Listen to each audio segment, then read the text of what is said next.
Drama serial मन्नत मुराद की अगली किस्त में मन्नत मुराद को कहती है कि इस वक्त मेरा भैया का मसला नहीं बल्कि मसला तो आपकी अम्मी में है, जिन्होंने आकर यहाँ लड़ाई शुरू कर दी और पीछे से ये सारी बातें इनकी भाभी भी सुन रही होती है। देखा आपने लापरवाही का नतीजा है।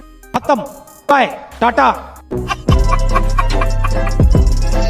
आखिरकार मन्नत किस से बात कर रही है और क्या कह रही है, जरा मैं भी सुन लूं। तो आप यहाँ खिड़की में नहीं बल्कि यहाँ कुर्सी पर बैठ कर सुनेंगे तो जरा सही से बात ही समझ में आएगी। जब बेइज्जती है। और इधर अब मुराद भैया भी क्या ही बताएगा अपनी अम्मी के बारे में, क्योंकि वो बेचारी हमेशा से अपने स्टाइल में बोलती है। शायद उनको कुछ ज्यादा ही बुरा लग गया हो, लेकिन मन्नत के भैया का तो सिर्फ मूड ही ऐसा बना हुआ था। लड़ाई तो इन्होंने शुरू की थी, असल मसला तो इनकी अम्मी में था, जिस वजह से मन्नत कहती है कि तुम्हारी अम्मी को ईगो सही नहीं है। दोस्तों, मुराद की अम्मी का यूं इस स्टाइल में बोलना किसी को अच्छा लगता है तो कोई इसका मजाक बनाता है।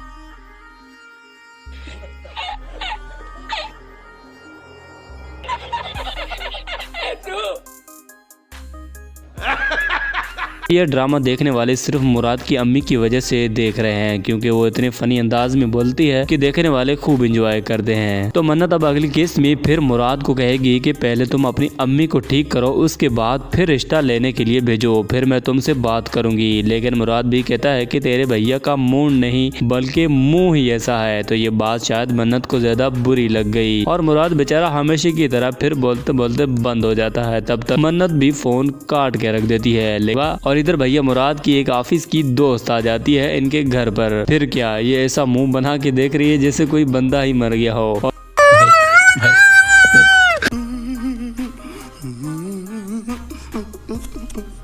भाई कोई अगर आपके घर आया है तो उसको वेलकम करो, लेकिन ये भी नहीं, हमेशा की तरह वही मूड बना हुआ होता है। तो दूसरी तरफ मुराद की दोस्त कहेगी कि मैं दरअसल मुराद की ऑफिस में काम करती हूँ और मैं एक अच्छे दोस्त हैं। अब इनको कौन बताया कि ये तूने जो दोस्ती वाला लफ्ज बोला है ना, ये फिर तमाशा बना देगा। लेकिन वो बेचारी अपनी तारीफ कराती रह जाती है और इधर ये मुराद की अम्मी यूं मुंह लटका के देखी जा रही है। तो ये कहती है कि पता नहीं मेरा जिक्र मुराद ने कभी किया है कि नहीं। तो यहाँ पर मुराद की बहन कहती है कि अच्छा जी, तो तुम हो अजरा बेबी। तो अजरा बेबी आगे से कहती है कि लगता है आप मुझे पहले से ही जानती है। मुझे तो मुराद की बहन कहती है कि तुम्हें कौन नहीं जानता। तो आगे से बहन जी कहती है कि तुम्हें कौन नहीं जानता। अब मुराद के घर वाले किसी को गलत फहमी में है, लेकिन आगे से कहेगी कि तुम्हारा तो जिक्र हर रोज हमारे घर में होता है। लेकिन मुराद भी अब अपनी अम्मी से नहीं बचने वाला, क्योंकि मुराद की अम्मी इस स्टाइल में कहती है कि तुम्हें इस लड़की को इस घर का रास्ता बताते हुए ये शर्म नहीं है कि तुम्हारे घर में भी जवान बहनें हैं। तो मुराद की अम्मी इस लड़की के कपड़ों को देख कर भी गुस्सा कर देती है कि एक जवान लड़की जब चुस्त पैंट पहनकर जब तुम्हारे घर पर आकर सीधा वो तुम्हारा रिश्ता मांगे तो क्या इसका असर तेरी बहनों पर पड़ेगा या नहीं। दोस्तों, वैसे यहाँ पर आंटी जी ने जो बात कही हो तो बिल्कुल सही है, इसलिए मुराद भी शर्मदा हो जाता है। अब मुराद भैया के पास कोई अल्फाज नहीं जो वो अपनी अम्मी को बोले।